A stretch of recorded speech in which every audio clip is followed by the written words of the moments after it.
Bonjour Gwenaëlle Morin, nous sommes à la Maison des Métallos dans le 11e à Paris et vous présentez en fait tout un cycle autour de la tragédie grecque. Est-ce que vous pouvez nous parler de votre projet ? Oui, absolument. Donc j'ai monté ces derniers temps plusieurs tragédies, effectivement des tragédies antiques, mais aussi des tragédies classiques via Racine en fait, hein, vous voyez. Et à l'invitation du Festival d'automne et de la Maison des Métallos, je me suis dit qu'il y avait peut-être, pourquoi pas réunir l'ensemble de ces productions au même endroit pendant une même période en réunissant les différentes équipes pour produire un point d'intensité autour de la tragédie. De la question de la tragédie en fait. Ce qui est étonnant, c'est comment la tragédie, dont on attribue, dont notre culture attribue l'invention à la Grèce antique. Ce qui est frappant, c'est que les Grecs inventeraient la tragédie au même moment où ils inventeraient aussi ce qu'on appelle la démocratie en fait. Qu'est-ce qui fait que ces deux choses-là soient jointes? C'est la question mérite. J'ai pas de réponse à y apporter, mais c'est étonnant. Peut-être un certain pessimisme ou en tout cas la capacité à faire face à un certain pessimisme, c'est-à-dire à accepter que l'humanité puisse être confrontée à des échecs, puisse être confrontée à ses propres échecs, ses propres errements, ses propres défaillances, et comment, sur la base de ces échecs-là, construire la possibilité malgré tout d'un devenir et non pas d'une abdication. Et au-delà de ça, comment en fait le fait de jouer des tragédies réaffirme à l'infini la nécessité, l'évidence, l'enthousiasme de la vie en fait. Voilà. Comment la vie gagne quoi qu'il arrive. Et pouvoir jouer une tragédie demande cette conviction-là. Chez les spectateurs et chez les acteurs, soit, mais chez les spectateurs, pouvoir entendre la tragédie, c'est en même temps revendiquer passivement dans l'écoute, mais voilà, la perpétuité de la vie, de la nécessité de vivre. Et c'est ce qui me plaît au fond, je pense, dans le principe tragique. C'est ça, c'est comment la vie. Il n'y a pas besoin d'être, vous voyez, il n'y a pas besoin de se rassurer entre nous et d'être positif en se faisant des promesses d'un avenir meilleur. Ça réaffirme le fait que la vie gagnera. C'est vital. Enfin, c'est vital, c'est une tautologie, mais c'est une nécessité. J'adore ce principe-là, le principe tragique, qui célèbre la permanence de la vie en fait. Et justement, votre pièce que nous venons de voir ce soir s'intitule Andromaque à l'infini. Et donc pourquoi ce titre justement ? Alors, d'abord, de manière très concrète, c'est pas la première fois que je monte Andromaque. Je l'ai monté plusieurs fois, dans différentes configurations, avec différents acteurs, et sans jamais y parvenir. J'ai pas la prétention d'y être parvenu dans la forme que vous avez pu voir ce soir. C'est encore une forme différente, mais très honnêtement, je ne cesse pas de renouveler mon intérêt et d'avoir envie d'aller vers je sais, non, peut-être pas une perfection, mais d'une forme peut-être une forme de révélation, peut-être c'est une quête mystique, je sais pas. Donc Andromaque à l'infini, au sens où je continue, je recommence encore et encore à essayer de comprendre cette pièce, quoi, de la rendre possible en fait. Peut-être ce qui en fait un chef-d'œuvre, c'est précisément ça, le fait qu'elle soit inépuisable. Et au-delà de ça, qu'elle soit imparfaite. On ne peut pas dire qu'elle soit inachevée, mais qu'elle soit que je n'arrive jamais à l'abolir, que je n'arrive jamais à dire bon voilà c'est ça et c'est pas autrement. Et j'aimerais que les spectateurs puissent être sensibles à ça, non pas à mes propres faiblesses, mais en tout cas à cette espèce de tentative remise à l'infini de toucher quelque chose. Je pense que plus particulièrement avec, vous voyez, il y a cette intuition quand on écoute Racine qu'il y a quelque chose de sublime, mais qui n'est jamais satisfaisant. Il y a de loin en loin, on pense à la mise en scène de Gruber encore et toujours dans les années 80, de Bérénice. Il fallait que ce soit un Allemand qui mette en scène, ce texte de Racine pour établir une espèce de point indépassable. Mais malgré ça, il y a quelque chose, il y a une espèce de promesse de sublime qui n'est jamais atteint avec Racine. Et c'est cette espèce de promesse infinie qui fait que des acteurs, 400 ans après, s'engagent à 100% et que moi encore, je me soucie de ça. Et il y a une certaine forme de tragédie dans cette tension-là. Vous voyez, cette illusion ou cet espoir ou cette tension qui nous fait recommencer encore et encore pour toucher quoi ? Voilà, donc il y a quelque chose de désespéré, mais en même temps de profondément joyeux, quoi, une forme de désespoir joyeux. C'est ça, je pense, d'une certaine manière, la contradiction tragique, dionysiaque. Vous voyez, une espèce de tristesse, de tristesse dansante, de pleurs.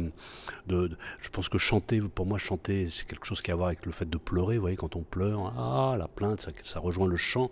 Et comment il y a quelque chose qui est extrêmement vivifiant, vital dans le fait de déplorer notre incapacité à toucher le point à toucher Dieu, en fait.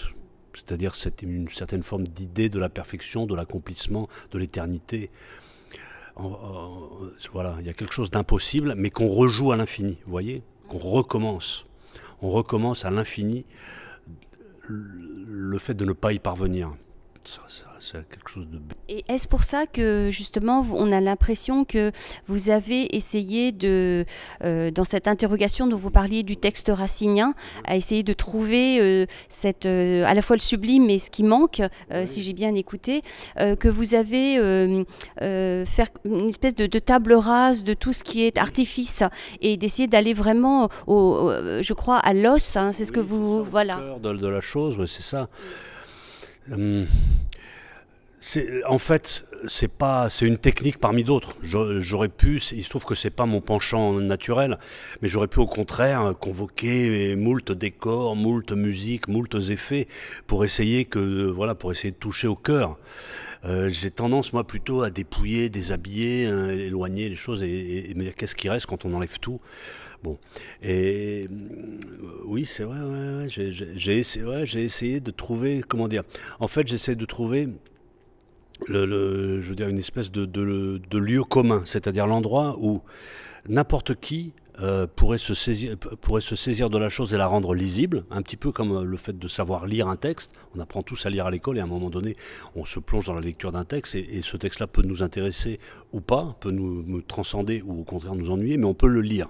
Voilà. Et donc j'essaye avec les moyens dont je dispose, qui ne sont pas toujours en adéquation avec l'écriture originelle.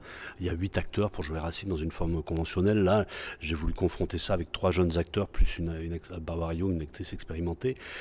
Mais, ouais, comment dire, c'est comme si... oui, j'essaye d'aller... Ouais, au plus commun, c'est-à-dire au plus simple, au plus compréhensible. J'avoue que le spectacle n'est pas totalement clair, mais ouais, j'aime assez cette espèce de quête du lieu commun, en fait. Vous voyez, le lieu commun qui est effectivement, c'est un lieu commun, un cliché, un lieu commun. Ça veut évidemment dire ça, mais ça veut aussi dire le lieu qui nous est commun, en fait, et à commencer par la langue, cette langue qu'on parle, le français. Le français de Racine qui est un peu particulier, mais qui est malgré tout encore et toujours du français, et qui est à la fois, qui a les traits d'une langue étrangère, qui pourrait être une espèce d'autre langue, mais qui est la langue, enfin bon. Voilà, j'essaie de trouver, comment dire, ouais, c'est un peu une quête mystique, ça rejoint le principe de paradis, le principe de transcendance, Dieu, tout ça. Enfin, cette illusion, ce qui n'existe pas en fait, hein, voyez, mais que malgré tout on est capable de dénoncer, donc ça existe d'une certaine manière. Donc, comment... ouais, j'essaye de me dire, c'est pas dans les costumes, c'est pas dans la lumière, c'est simplement dans l'énonciation et dans l'écoute et l'attention que produisent la présence des spectateurs, et qui attendent quelque chose, qui sont venus pour voir quelque chose. Et peut-être que certaines fois ça peut avoir lieu, voilà.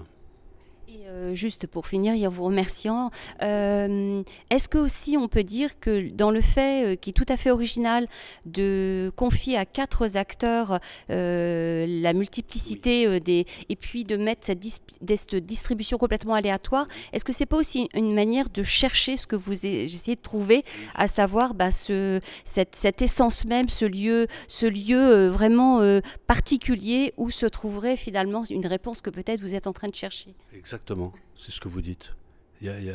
L'utopie est là en fait. Comment trouver cet endroit qu'on ne peut pas nommer, mais qui par insistance, répétition, vous voyez Camus dit cette chose-là, qui m'inspire beaucoup. Il dit que pour aimer, il faut au moins 2 fois. On n'aime pas la première fois. La première fois, je ne sais pas, il ne le dit pas, mais voilà. Et il dit, on aime à partir de la 2e fois.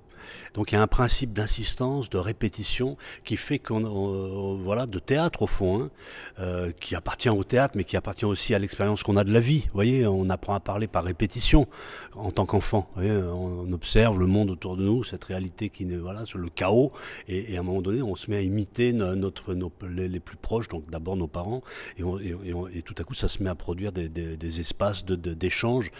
Voilà. Alors, il y a un truc qui est sûr, c'est que ça a été joué à l'époque où ça a été écrit par les acteurs qui devaient le jouer, donc ça a été tenu et puis ça a été ensuite au cours des siècles joué par les plus grands acteurs du monde, d'accord, voilà, sans donner de nom.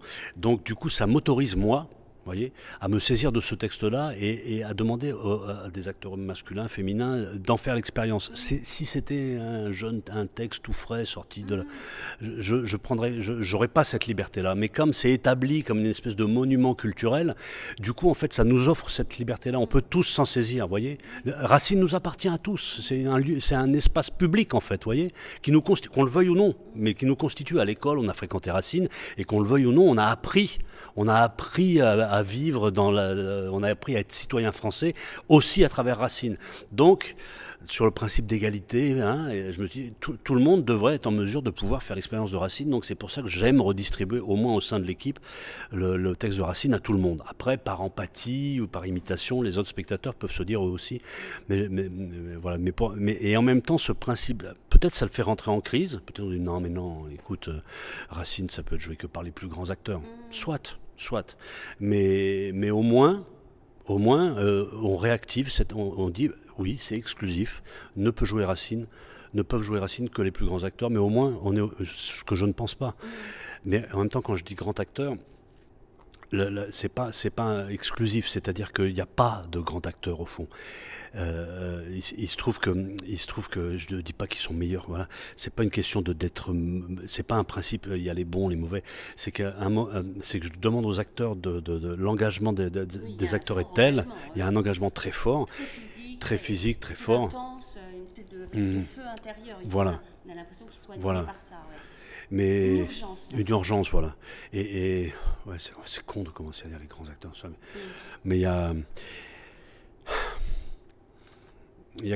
si vous voulez, j'aime penser qu'on est tous égaux, a priori, et que les différences se construisent sur l'engagement, sur l'expérience, et c'est pas des différences exclusives qui disent moi je suis meilleur que toi, c'est qu'à un moment donné, il faut bien qu'il y en ait un qui se consacre à telle discipline et un autre à telle autre.